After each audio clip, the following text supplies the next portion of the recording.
And so the magic in this community happens at our week-long events. And I push people in those week-long events way outside of their comfort zone. Because when they step far enough out into the unknown and they keep practicing and they keep applying, they're going to run into something great. And I want that for all of you. I want that for everybody in this community.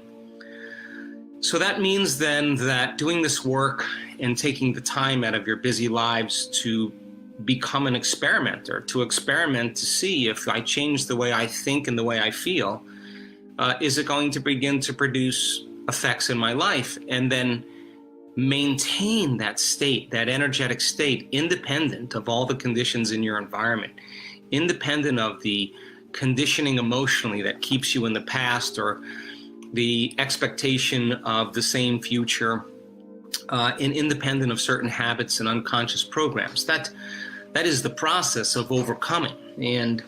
And being able to sustain that state every single day causes outcomes to begin to mysteriously appear in your life. And it is that mysterious appearance of those opportunities and synchronicities that transcend our limited understanding of possibility. And so, yes, not everybody heals in this work. We're learning the process. And it's not enough to just send people love in this work. Love is the wind that moves the feather in one direction. Intention is what lands the feather on the coordinate, on the person, on the circumstance, on the condition that you want to change. And it is our intention that is a function of our brain, a function of our ability to hold an intent or focus. The emotion is the fuel that moves us closer to that outcome. And so it's important for you to understand then that if not everybody heals in this work, and it's a practical application of overcoming every single day, that allows you to become somebody else, then it would be about becoming. It would be about you becoming a greater version of yourself. And I've said to so many people in this work, you know when you're changing in your life and when you stop talking about it. And when you stop talking about it, it means then that you're engaged in the process. You are in the river of change. So sending love to someone in a certain direction is good, but we require more. And I know many of you have not been schooled or instructed in the coherence healings, and that's okay. We have so many things that we're planning for our future with our communities.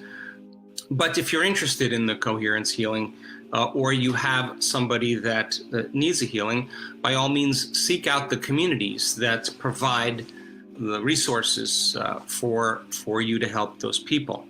So I have gone through great measures in the last several years to keep this information as pure as possible. Not for any other reason, but if I can offer you my greatest understanding of the truth, and then numerous opportunities for you to experience it, if you practice every single day, you're going to get better at doing it. So we have communities of people in this work that I want to inspire all the time, but I also want to set some conditions that allow us to be unique from other communities.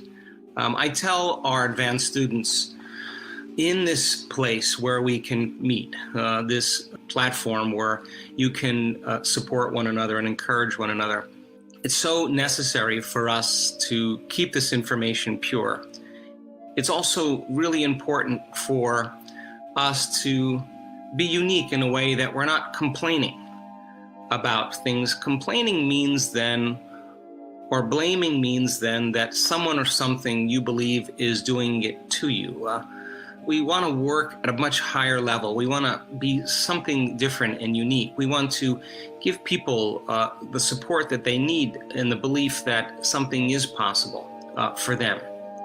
So let's unify as a community and let's support one another in the highest way that we possibly can to keep the information as pure as possible. We are planning all kinds of wonderful things in the future to support different communities. We want to give you the resources and give you the things to do. And in getting started, people ask me all the time, how do I get started? Well, a good place to start is either listening to Breaking the Habit of Being Yourself on audio or reading it. I feel like that's a good bridge between knowledge and experience. If you're practicing reading that book, then the next most important thing to do is practice the meditation that goes along with it. Now, why is that meditation important? Because I still do that meditation when I'm in the process of change. I want to become conscious of my unconscious thoughts. I want to be aware of how I speak, how I act. I want to look at how I feel every single day and see if that feeling is connected to my future or is connected to my past.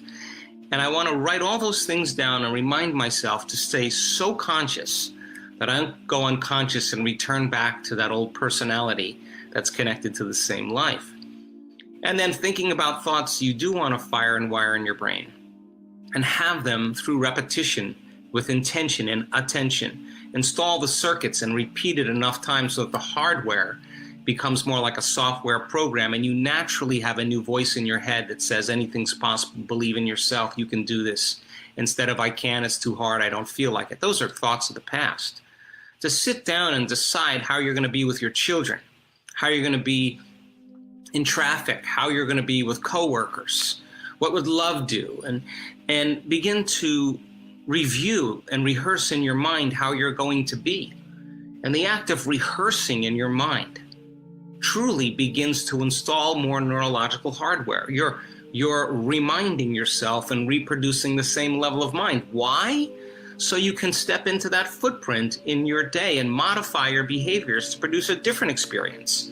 That experience produces a different emotion. And you're going to want to feel that emotion instead of the emotions of your past. And then teach your body what your future feels like. Start making those chemicals. Yes, I know it's not easy all the time to feel elevated emotions. Believe me, I've been at this a long time. But that's natural and normal to excuse yourself and say that I can't.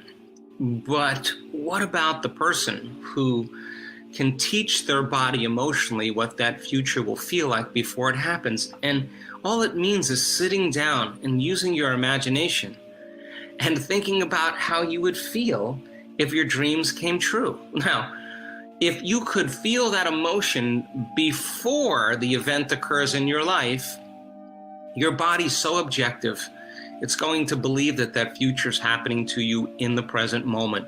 And it's that elevated emotion that begins to draw like a magnet experiences to you.